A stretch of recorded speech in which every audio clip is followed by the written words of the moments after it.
Encoding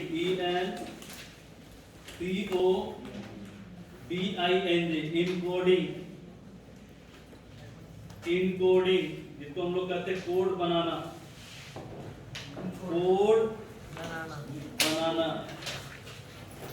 encoding लिखोगे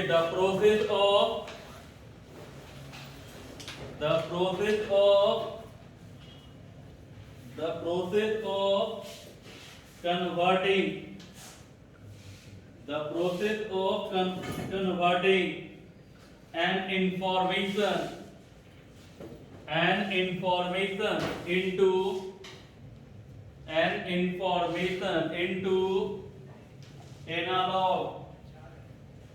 analog or digital signal is known as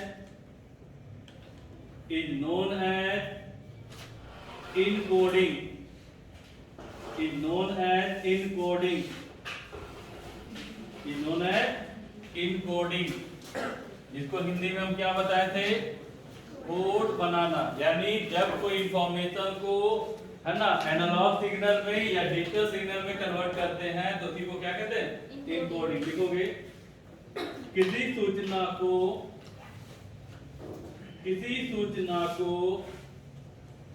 अनुरूप या जटिल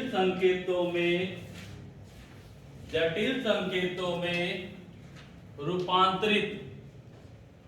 रूपांतरित मतलब बदलना ना, रूपांतरित करने की प्रक्रिया को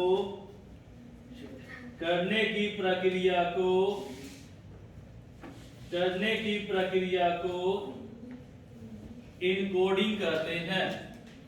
यानी कोड बनाना कहते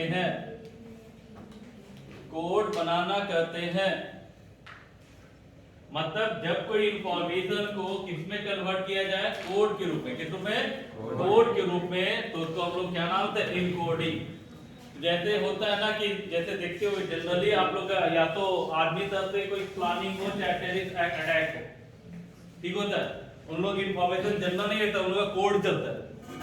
क्या चलता है जनरली आप मूवी वगैरह देखते हो, जैसे सर्जिकल स्ट्राइक हो या कोई भी अटैक हो तो वहां पे आप लोग का क्या होता है कोड होता है। उसका भाषा सिर्फ उन्हीं का मेंबर समझ सकता है, दूसरा मेंबर जल्दी समझता नहीं है। उसको समझने के लिए भी उस तरह का माइंड चाहिए, ठीक है, हम लोग उसको समझ नहीं पाएंगे। तो कहता है कि जब कोई इंफॉर्मेशन को किसी कोड के रूप में हम कन्वर्ट करते हैं तो उसी को हम लोग क्या कहते हैं इनकोडिंग, है ना।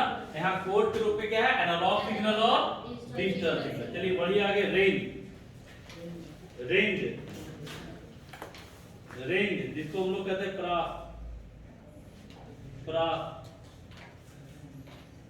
रेंज। तो भाई रेंज का मतलब क्या बताए थे कि वह लार्जेस्ट डिस्टेंस जहां तक ट्रांसमीटर मैसेज को क्या कर दे ट्रांसमिट कर दे और रिसीवर वहां से सफिशिएंट एक्सेस के साथ क्या कर ले रिसीव कर ले, तो उसको हम लोग कहते हैं रेंज। लिखोगे it is the largest distance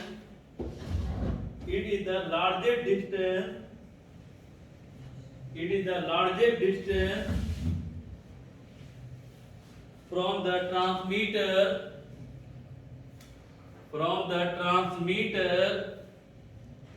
up to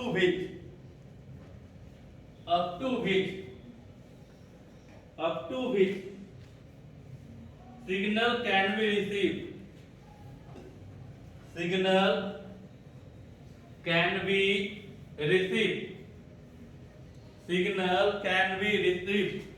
by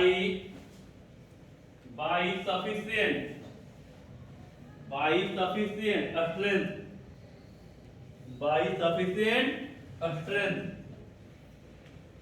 यानी ट्रांसमीटर मैसेज को छोड़ दिया, रिसीवर उसको क्या करेगा रिसीव। तो भाई ट्रांसमीटर जितने लार्ज डिस्टेंस तक मैसेज को क्या कर दे छोड़ दे और ताकि रिसीवर उसको सफिशिएंट स्ट्रेंथ के साथ क्या कर सके कैच कर सके रिसीव कर सके, तो उसको हम लोग क्या कहते हैं रेंज, है ना। लिखोगे हिंदी में प्राप्त लिखोगे यह स्रोत एवं लक्ष्य, स्रोत एवं लक्ष्य, यह स्रोत एवं लक्ष्य अर्थात प्रेती एवं ग्राही, प्रेती एवं ग्राही, प्रेती एवं ग्राही के मध्य वह अधिकतम दूरी है जहां तक सिग्नल को उसकी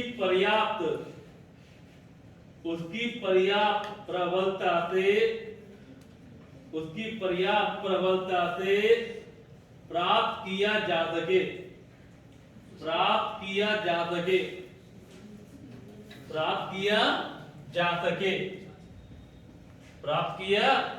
सके, मतलब क्या समझे कि हमने मैसेज को छोड़ दिया, जहां तक रिसीवर उसको सफिशिएंट एश्योरेंस के साथ क्या कर सकता है, रिसीव कर सकता है, उसको हम लोग क्या नाम देते हैं, रेंज।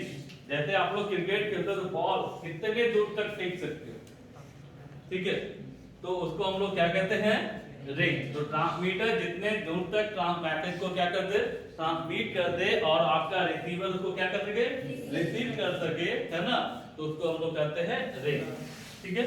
अब आ जाइए मॉड्यूलेशन, सबसे इंपॉर्टेंट मॉड्यूलेशन, MODULATION,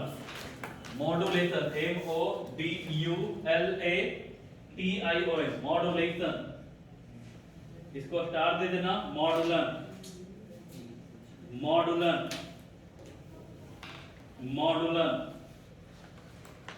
ठीक है। तो मॉड्यूलेशन जिसको हम लोग हिंदी में क्या कहते हैं, मॉड्यूलन। इसके बारे में कुछ बताए थे क्या, क्या बताए थे कि लोअर फ्रीक्वेंसी वेव जो होता है वो ज्यादा दूरी तय नहीं करता है। अब उसको ज्यादा से ज्यादा डिस्टेंस कवर करवाना है तो क्या करते हो, हायर फ्रीक्वेंसी वेव के साथ अटैच करते हो, उसके कारण का रेंज क्या होता है, बढ़ जाता है। और जिस प्रोसेस से है ना हम लोअर फ्रीक्वेंसी वेव को क्या करवाते हैं, हायर फ्रीक्वेंसी वेव, जिसको कैरियर वेव कहा जाता है, वाहक तरंग, उसके साथ अटैच करते हैं, तो उसी प्रोसेस को हम लोग क्या कहते हैं, मॉड्यूलन। लिखोगे the low frequency message signal, the low frequency message signal cannot be transmitted to long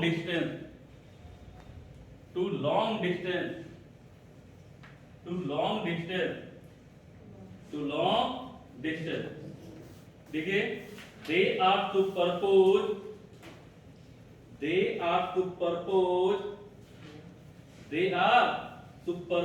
with higher frequency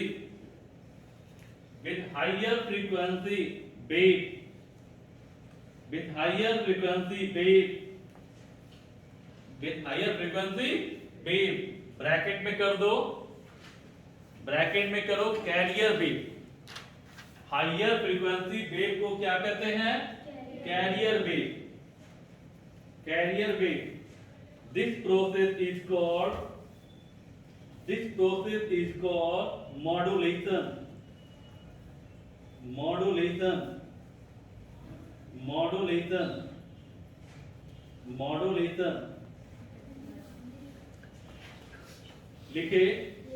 लिखोगे निम्न आवृत्ति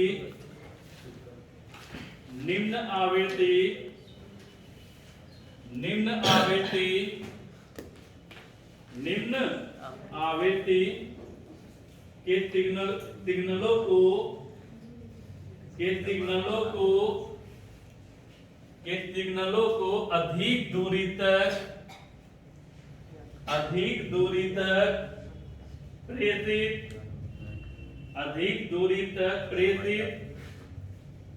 प्रेषित नहीं किया जा सकता है।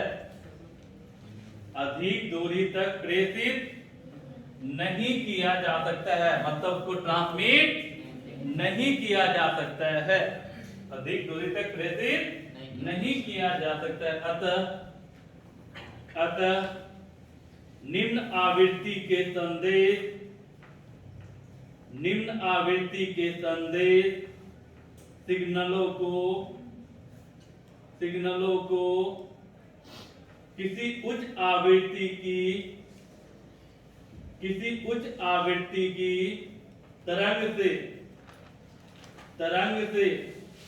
अध्यारोपित कराया जाता है। अध्यारोपित कराया जाता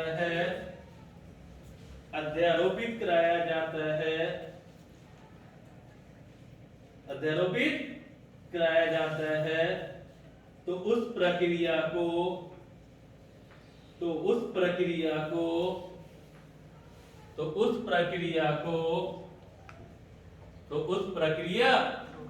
मॉडुलन कहते हैं।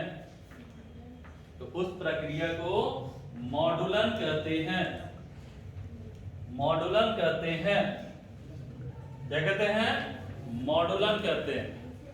जैसे एज फॉर एग्जाम्पल, ठीक है, अब देखो यहाँ पे जैसे आप लोग इसका प्रैक्टिकल कैसे देखते हो। तो मान लो कोई इंफॉर्मेशन भेजना है आपको, ठीक है, इंफॉर्मेशन भेजना है, वो लोअर फ्रीक्वेंसी वेव है और वो ज्यादा डिस्टेंस। तो मान लो कागज पे आपने कुछ लिखा और उसको कहीं आपको दूसरे को भेजना है। अब एग्जाम में बैठे हुए हम बताए थे कि मान लो एक ही है ना सेंटर में आप लोग दो दोस्त का मिल गया, जिगरी दोस्त है ना, फेविक्विक की जोड़ी है ना। तो कहने का लेकिन अब एग्जाम में क्या हो गया कि भाई अब वहां पे फेविक्विक का जोड़ी चलेगा नहीं, एक का रोल कोड आगे एक का रोल कोड पीछे दे दिया। अब क्या करेगा भाई? अब वहां पे हिंट और मान लेते कोई क्वेश्चन नहीं बना तो इशारा करेगा, क्वेश्चन को भेजना है सॉल्यूशन, तो क्या करेगा? तो पेज पे कोई है ना जो चिट्टा होगा वो निकालेगा और उसके पास भेजेगा। तो कैसे भेजेगा? डायरेक्ट भेजेगा, मान लो उड़िया के कहीं और चला जाएगा नहीं। तो क्या करेगा भाई? उसमें कोई चीज लपेट देगा, कोई भी वहां पे देखेगा कुछ गिरा हुआ है, कंकर वगैरह या कुछ भी, ठीक है, या कोई कॉइन वगैरह है पॉकेट में, उसको लपेट दिया, ठीक है, और उसको पुश कर दिया। तो ज्यादा डिस्टेंस कवर करेगा? yes, पहले है ना कागज से अगर हम डायरेक्ट फेंकते तो ज्यादा डिस्टेंस कवर करता नहीं। लेकिन अगर हम उसको क्या करेंगे, किसी सिक्के से या कोई भी पत्थर से बांध करके है ना उसको पुश करेंगे तो रेंज क्या होगा उसका? बढ़ जाएगा। तो मतलब हमने क्या किया कि लोअर फ्रीक्वेंसी वेव यानी कागज को फेंकते तो ज्यादा दूरी तय नहीं करता। तो हमने इसको क्या किया, एक छोटा सा पार्टिकल, तो वैसे कोई भी आप लोग का गिट्टी वगैरह है उसको अटैक कर दिए और हमने पुश किया तो उसका रेंज क्या होगा? बढ़ जाएगा। तो लोअर फ्रीक्वेंसी वेव जो होता है वो ज्यादा डिस्टेंस कवर नहीं करता है। अब उसको डिस्टेंस को ज्यादा से ज्यादा कवर करवाना है तो हम क्या करेंगे, हायर फ्रीक्वेंसी वेव से उसको अटैच करेंगे ताकि वो डिस्टेंस ज्यादा से ज्यादा कवर कर सके। एक एग्जांपल और दिया था, जैसे मान लो आप ठंडी के दिन है, 1 जनवरी का छुट्टी है, राजगीर जाने का प्लानिंग है, ठीक है, अब पहाड़ पे जाना है तो भाई अब उतना कौन चढ़ता है, जितना देर चढ़े उतना थक जाएंगे, तो उसका भाई लिफ्ट का सहारा लो, इसका लिफ्ट का सहारा। तो लिफ्ट वहां पे कैरियर भी होगी जो आपको ढो के ले जाए, ठीक है, यानी ऐसे आपको उतना डिस्टेंस कवर करना संभव नहीं है। अब वहां पे क्या हुआ, लिफ्ट पे बैठ गए, आपको सुपरपोज करवा दिया और आप ऊपर तक पहुंच गए। तो वहां पे हुआ क्या कि लोअर फ्रीक्वेंसी वेव जो होता है वो ज्यादा डिस्टेंस कवर नहीं करता है और उसको ज्यादा डिस्टेंस कवर करना है तो हम क्या करेंगे, हायर फ्रीक्वेंसी वेव के साथ अटैच करते हैं। तो उसको हम लोग क्या कहते हैं, मॉड्यूलेशन। कभी कभी ऐसा होता है बाबू, बहुत कुछ आप लोग का ये हॉलीवुड में मूवी वगैरह दिखाता है कि जैसे कोई आपका मान लो कोई गाड़ी है, रिबो आप लोग का दूर है, इसका तो रेंज होता है 100 मीटर के रेंज में, तो वो ज्यादा डिस्टेंस नहीं कवर करता है। अब उसको वहां पे फ्रीक्वेंसी उसका क्या हो रहा है, लो है। अब उसको करना है तो वहां पे मान लो नीचे कोई दोस्त है, उसको आपने कॉल किया तो वो एक वेव निकला और उसके साथ आप उसको क्लिक करोगे तो उसका रेंज थोड़ा सा क्या होगा, बढ़ जाएगा। रेंज क्या होगा, बढ़ जाएगा। तो ये भी प्रैक्टिकल है, ठीक है, ये तुम सुपरपोजिशन उसका रेंज को थोड़ा सा क्या किया जा सकता है, बढ़ाया जा सकता है। ठीक है। तो यहाँ पे यानी एक हायर फ्रीक्वेंसी का लोअर को अगर हम अटैच कर दे तो उसका रेंज थोड़ा सा क्या होगा, बढ़ जाता है। रेंज क्या होता है, बढ़ जाता है। ठीक है, तो ये हो गया।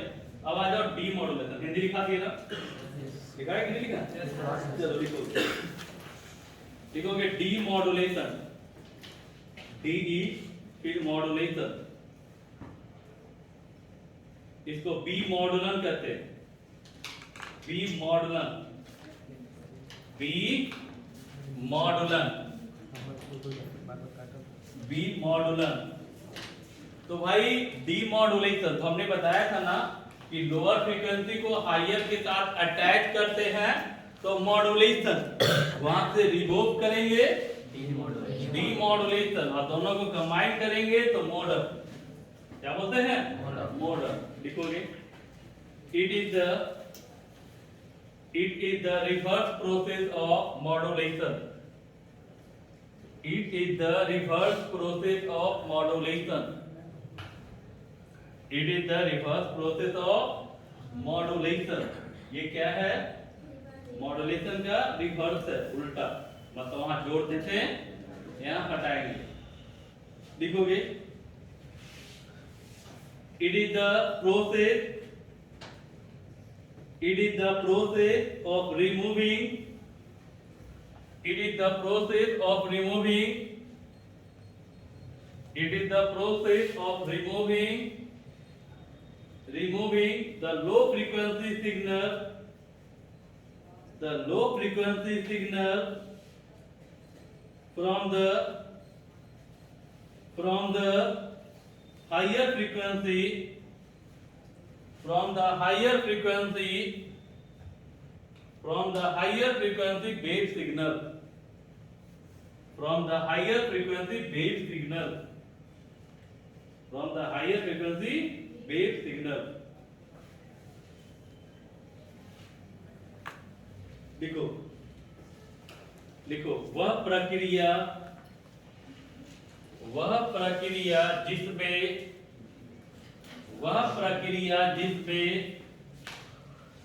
जिसमें अभिग्राही द्वारा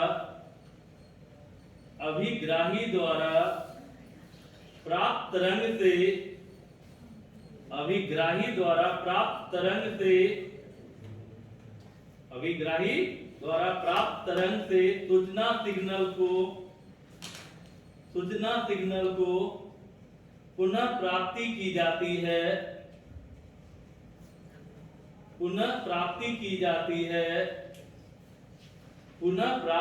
जाती है, बी मॉड्यूलन कहलाती है, बी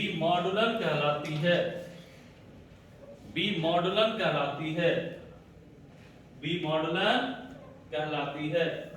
लिखोगे यह मॉड्यूलन की विपरीत प्रक्रिया है, यह मॉड्यूलन की विपरीत प्रक्रिया है, यह मॉड्यूलन की विपरीत प्रक्रिया है, यह मॉड्यूलन की विपरीत प्रक्रिया है। बढ़े आगे, चलो लिखोगे रिपीटर, REPEATERS, रिपीटर, पुनरावर्तक, रिपीटर मतलब जो रिपीट करेगा ना। तो हमने आपको बताया था ना कि रिपीटर का काम क्या है, तो रेंज को बढ़ाना, यानी कहा जाता है कि मेन ट्रांसमीटर और मेन रिसीवर के बीच जो ट्रांसमीटर और रिसीवर का सेट यूज किया जाता है उसी को हम लोग क्या नाम देते हैं, है ना, रिपीटर। और इसका काम क्या है, रेंज को बढ़ाना। इसका एग्जांपल दिए थे ना, याद है ना? चलो लिखोगे to increase the range of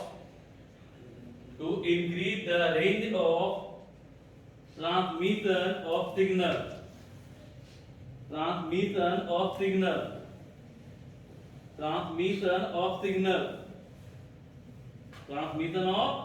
signal, comma number of in between sets of sets of receiver and transmitter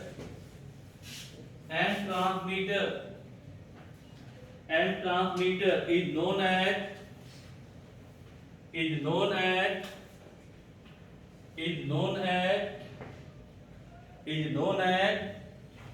repeater.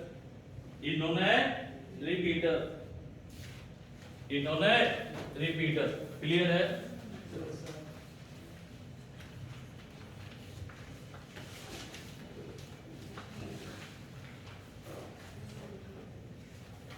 जैसे मान लो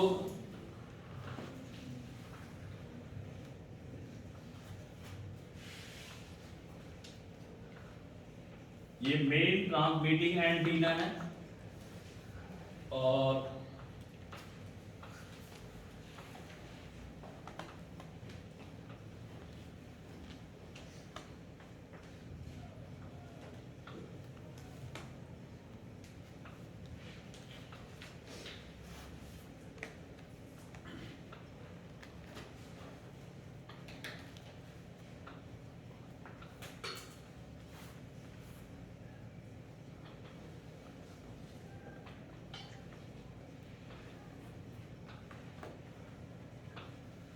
ये मेन रिसीविंग एंटीना है। क्लियर? और इसमें जो आपको सेट यूज किया गया ना ट्रांसमीटर और रिसीवर का, उसी को हम लोग क्या नाम देते हैं? रिपीटर, पुनरावर्तक, जो आप लोगों को क्या कर रहा है? रिपीट कर रहा है। तो ये रेंज को क्या किया? बढ़ाया। रेंज को क्या किया? बढ़ाया। चलो जल्दी से डिजाइन नोट कर लो। लिखना जरूरी है।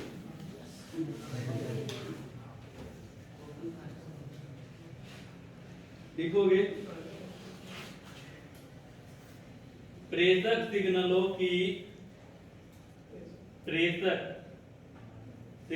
की परास बढ़ाने के लिए, परास मतलब रेंज, परास बढ़ाने के लिए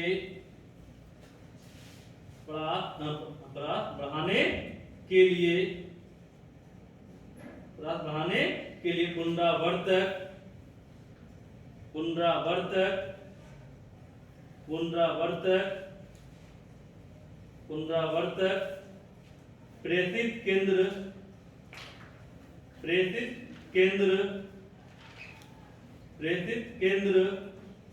तथा ग्राही के बीच लगाए जाते हैं।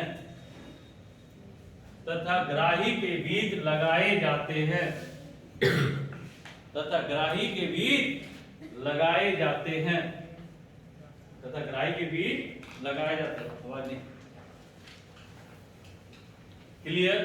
यानी पुनरावर्तक क्या है कि रेंज को क्या, ट्रांसमिटेड सिग्नल के रेंज को बढ़ाना है तो आप क्या करते हो? तो उसके बीच में जो मेन ट्रांसमिटिंग एंटीना है और मेन रिसीविंग एंटीना है, उसके बीच में हम लोग जो सेट यूज करते हैं उसी को हम लोग क्या नाम देते हैं?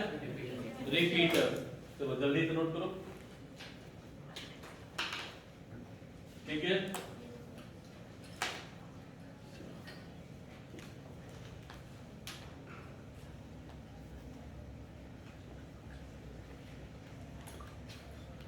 लिखोगे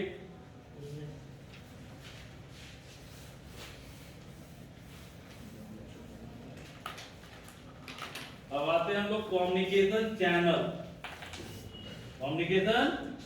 चैनल के लिए बताया था ना कि जब एक जैसे इंफॉर्मेशन को एक जगह से दूसरी जगह भेजना है, उसके लिए बीच में जिसका यूज किया जाता है उसी को हम लोग क्या कहते हैं? चैनल, लिंक या मीडियम। जो आप लोग का वायर हो सकता है, एयर हो सकता है, ऑप्टिकल फाइबर होता है। सबसे ज्यादा क्या यूज हो रहा है? ऑप्टिकल फाइबर, है ना? जैसे नेट का स्पीड सुधारने के पीछे क्या था? पहले नेट का स्पीड था नहीं, धीरे धीरे टेक्नोलॉजी क्या हो रहा है? बढ़ते जा रहा है। आज आप देखते हो कि यहाँ क्लास लेते हैं, अब वीडियो अगर हम डालते हैं तो आधे घंटे, यानी जिस दिन अगर यहाँ से जाते के साथ लगा दिए तो 7 बजे तक वीडियो अपलोड हो जाता है। यानी 7, 6, 15, 6, 20 में वीडियो लगाते हैं, 7 बजे तक वीडियो क्या होता है आपका? अपलोड हो जाता है। समझ गए? तो यहाँ पे क्या होता है कि नेट का स्पीड पे वो डिपेंड करता है कि भाई नेट का स्पीड कितना है। तो अभी कम्युनिकेशन चैनल क्या है? जिसके थ्रू हम मैसेज को एक जगह से दूसरी जगह सुटेबल रूप में पहुंचा सके उसी को क्या कहते हैं? Communication channel. चैनल का मतलब ही माध्यम। कम्युनिकेशन क्या कहते हैं? चैनल आपका क्या है? माध्यम, जिसके थ्रू हम इंफॉर्मेशन को एक जगह से दूसरे जगह पहुंचाते हैं उसी को क्या कहते हैं? चैनल। उसमें हम लोग क्या क्या यूज करते हैं? तो आप लोगों का केबल वायर हो गया, है ना, ऑप्टिकल फाइबर हो गया। तो सबसे ज्यादा यूज किसका हो रहा है? Optical fibre. लिखोगे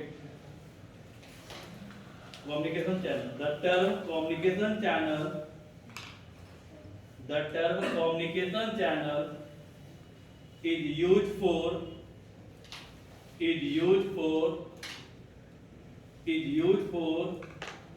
communication link,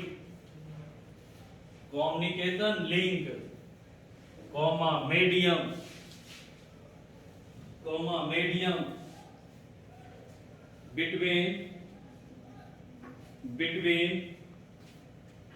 between transmitter and a receiver, between transmitter and a receiver।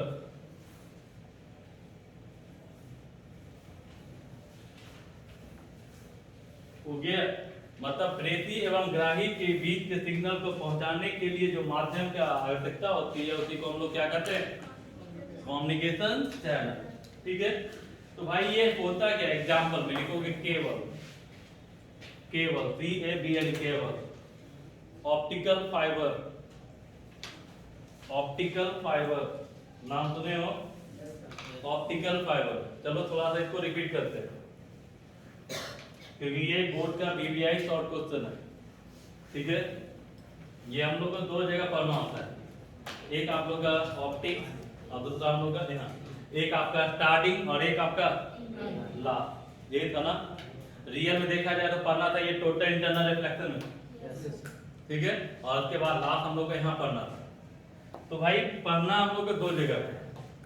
तो भाई ऑप्टिकल फाइबर क्या है? तो ऑप्टिकल फाइबर एक डिवाइस है जो लाइट को या सिग्नल को एक जगह से दूसरे जगह, है ना, जिसके थ्रू ट्रांसमिट होता है, पहुंचता है। ठीक है। और यहाँ पे एक चीज क्या होता है ऑप्टिकल फाइबर, जिसमें जो ट्रांसमिशन के दौरान जो लॉस होता था वो नगण्य होता है, बहुत ही कम होता है, बहुत ही कम होता है। यानी it is a device through which information can be reached from one point to another point without any loss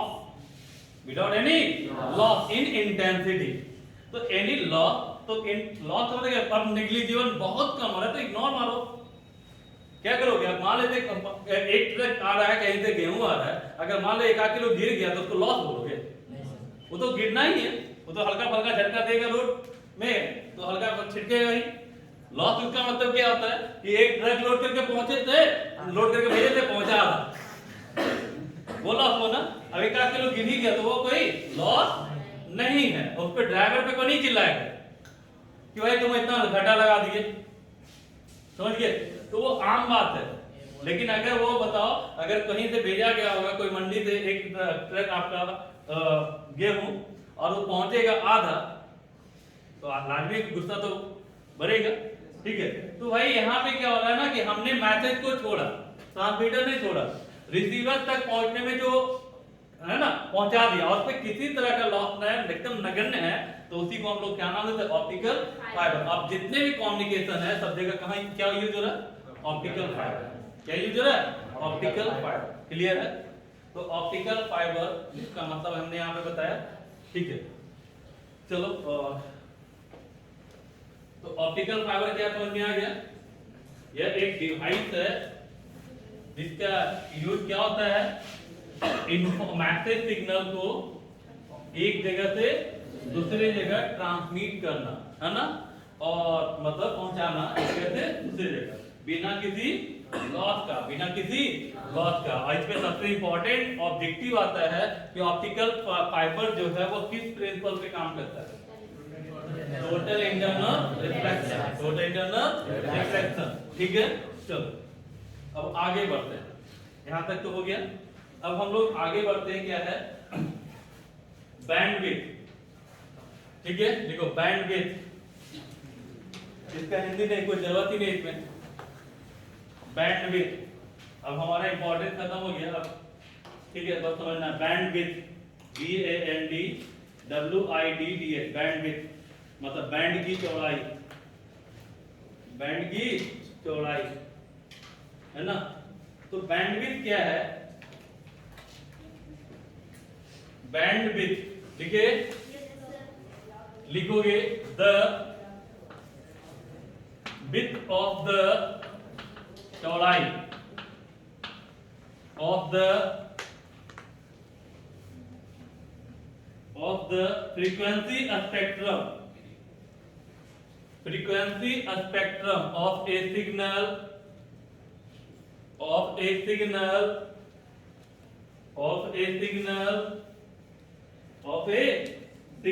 is known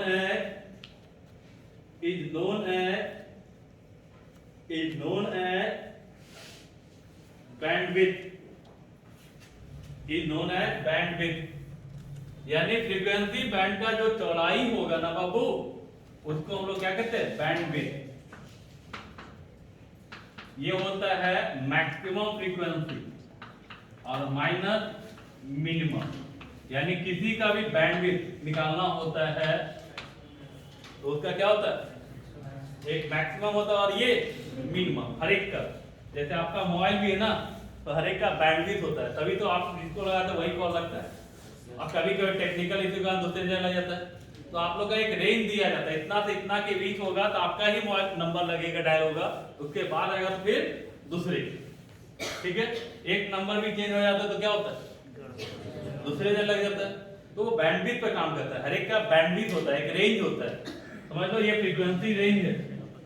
इसका डिजाइन, जैसे आप लोग कभी म्यूजिक प्लेयर वगैरह बजाते हो तो ऐसा डिजाइन दिखता होगा, अभी बनाएंगे यस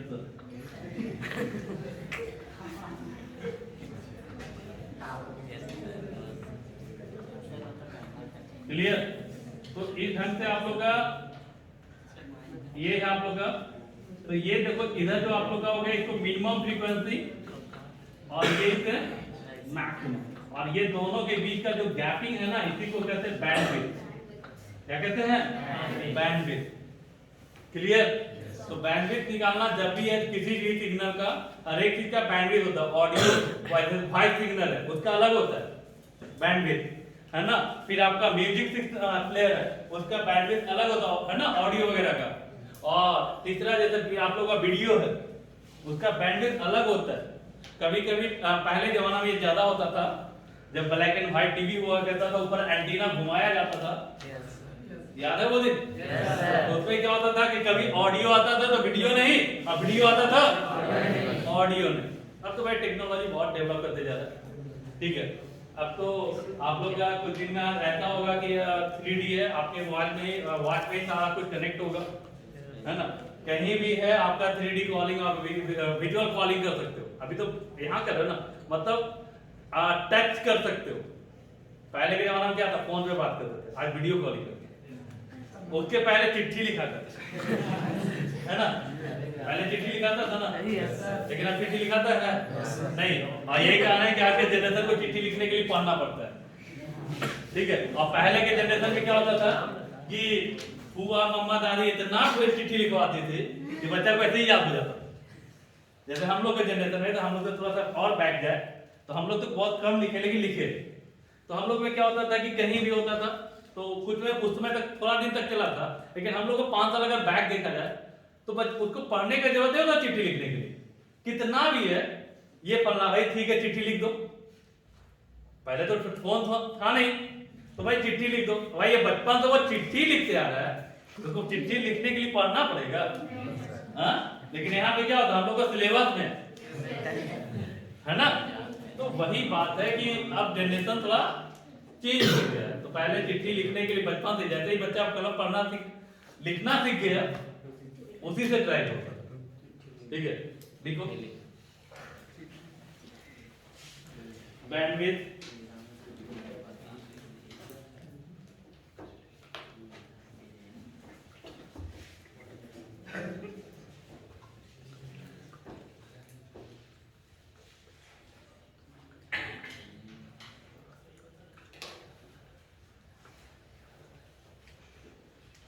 हो गया।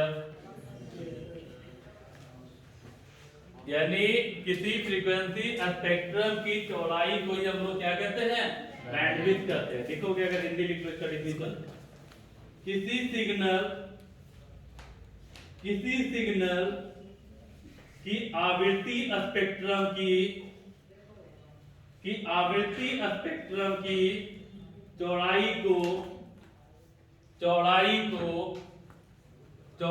को बैंड चौड़ाई कहते हैं। बैंड चौड़ाई कहते हैं। चलो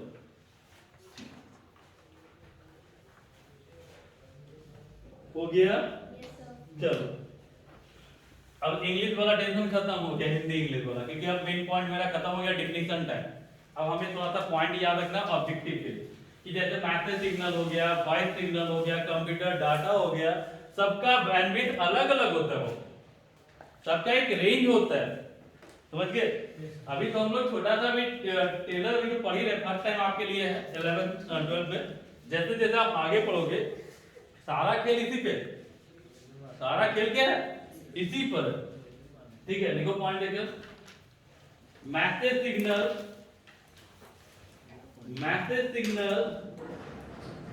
ब्रैकेट में such as voice comma picture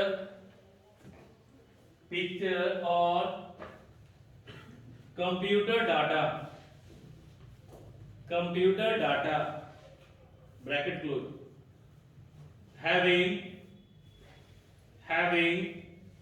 different range of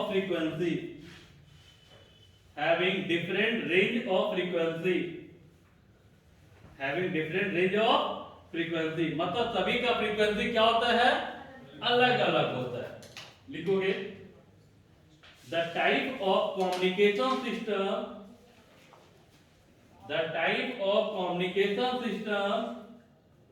depend on the bandwidth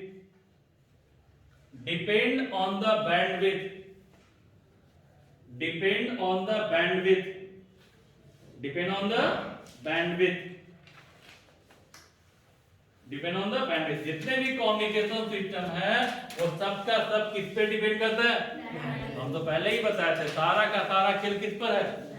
थोड़ा सा एक गलती से एक नंबर कहीं भी बीच में चेंज हो जाता है तो फोन कहीं और लग जाता है, समझ में आ रहा है।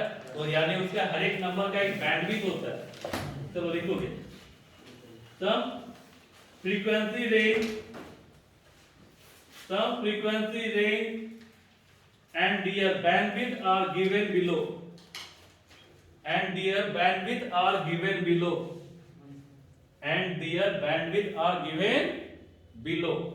मतलब नीचे, गिवन बिलो मतलब क्या समझे कि जितने भी आपका है सिस्टम है उस सबका फ्रीक्वेंसी रेंज और उसका बैंडविड्थ आपको दिया हुआ है, ये याद रखना है आपको, ये ऑब्जेक्टिव में आता है। पहला लिखोगे, पहला फॉर टेलीफोनिक कम्युनिकेशन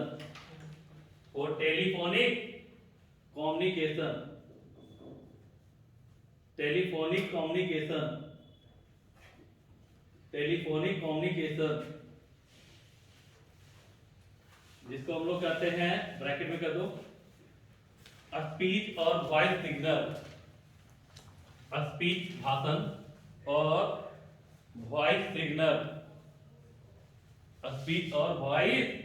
सिग्नल, लिखोगे पॉइंट देकर, a bandwidth of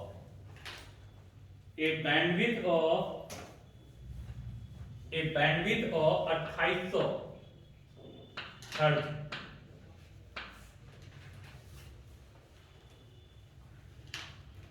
is required,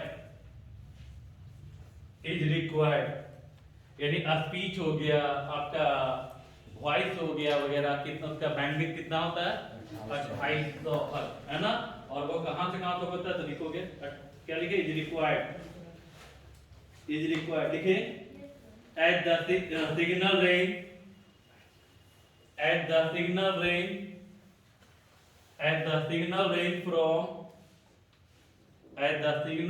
from 300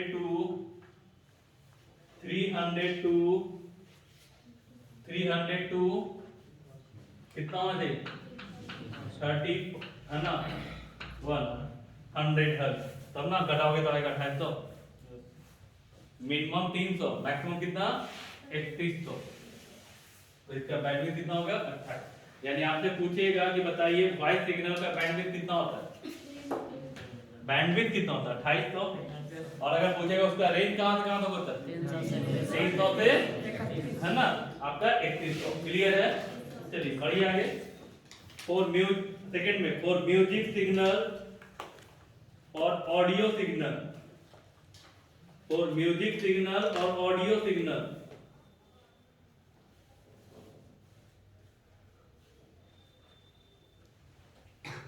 और म्यूजिक सिग्नल और ऑडियो है ना ऑडियो सिग्नल।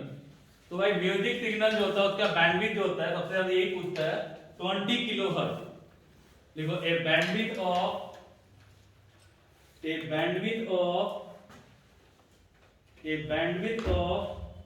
20 kilo hertz. देखिए कितना होगा बैंडविड्थ 20 किलो हर्ट्ज, मतलब 20,000 ना। देखो एंड इट्स रेंज बिटवीन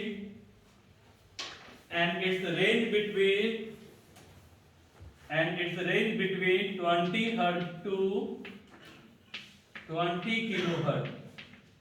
सबसे ज्यादा ये पूछता है कि भाई ऑडियो सिग्नल का जो फ्रीक्वेंसी रेंज होता है वो कहां से कहां तक, तो 20 हर्ट्ज टू 20 किलो हर्ट्ज। ये क्वेश्चन आपको जनरल में भी पूछता है, जैसे बीपीएससी वगैरह हो गया, यूपीएससी हो गया है ना, रेलवे वगैरह हो गया। तो यहाँ से क्वेश्चन आता है कि ऑडियो सिग्नल का रेंज कहां से कहां तक होता है 20 to 20 kilohertz. Bandwidth 20 kilo. तो सब 20 घटा दो कोई फर्क पड़ेगा, इसलिए अप्रॉक्स लिखते हैं। लिखोगे टीवी सिग्नल, थर्ड में टीवी सिग्नल ब्रैकेट में वीडियो सिग्नल। टीवी में वीडियो होता है ना, चलो टीवी सिग्नल लिखोगे a TV signal consist of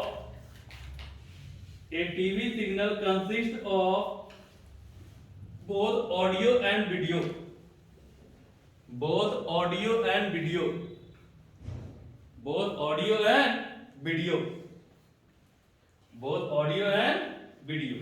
मतलब टीवी सिग्नल जो है वो किसका बना होता है, ऑडियो और वीडियो का। ठीक है, इसका जो फ्रीक्वेंसी रेंज होता है वो 6 मेगाहर्ट्ज। देखोगे ए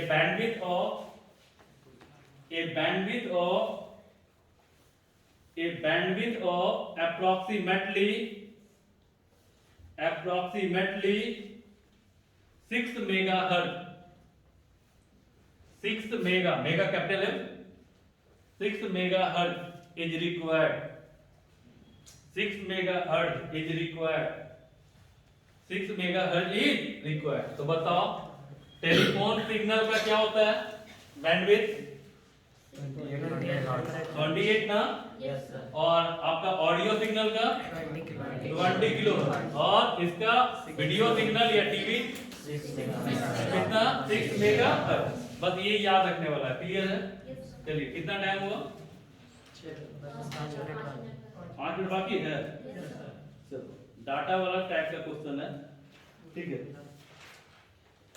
डाटा तो इसको लिखा दे, हाँ छोड़ दे। ठीक है, अब इसको रहने दो, मैं इसको भेज देंगे कल समझाने।